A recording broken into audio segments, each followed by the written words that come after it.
மும்பையில் வேவ்ஸ் உலக ஒளி மற்றும் பொழுதுபோக்கு உச்சி மாநாட்டை தொடங்கி வைத்து பிரதமர் மோடி உரையாற்றி வருகிறார். இது தொடர்பான கூடுதல் தகவலை செய்தியாளர் ரமேஷ்குமார் வழங்கிக்கலாம். ரமேஷ்குமார் வணக்கம். இந்த உச்சி மாநாடு தொடர்பான முழு விவரங்களையும் பதிவு பண்ணுங்க ரமேஷ்குமார். அதாவது நாட்டின் முதலாவது உலக ஒளி மற்றும் ஒளி உச்சி பொழுதுபோக்கு மாநாட்டை பிரதமர் மோடி மும்பையில் துவக்கி வைத்திருக்கிறார். மும்பையில் இருக்கக்கூடிய ஜியோ வேர்ல்டு மையத்தில் தான் இந்த வேவ்ஸ் என்று சொல்லப்படுகின்ற இந்த உச்சி மாநாடு நடைபெற்று வருகிறது. இந்த மாநாடு படைப்பாளர்கள் மற்றும் நாடுகளை இணைக்கும் நோக்கத்தோடு நடத்தப்படுகின்றது.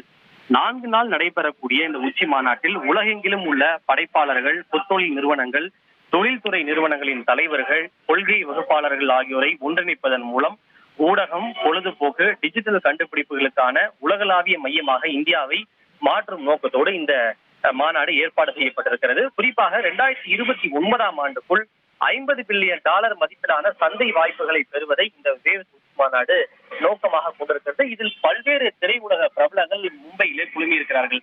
குறிப்பாக ரஜினிகாந்த், இசையமைப்பாளர் AR ரஹ்மான், ஷாருக் கான், கேரள திரைப்பட மோகன்லால், அதே போல சாயிப் அலி கான், அக்ஷய் குமார் உள்ளிட்ட நாடு முழுவதும் பல்வேறு மாநிலங்களை சார்ந்த திரை பிரபலங்கள் இங்கே குழுமி இருக்கிறார்கள். மத்திய அமைச்சர்கள், தகவல் மற்றும் ஒலிபரப்புத்துறை அமைச்சர்களான அஸ்வினி வைஷ்ணவ், எல் முருகன் உள்ளிட்ட பலரும் இதில் கலந்து கொண்டிருக்கிறார்கள்.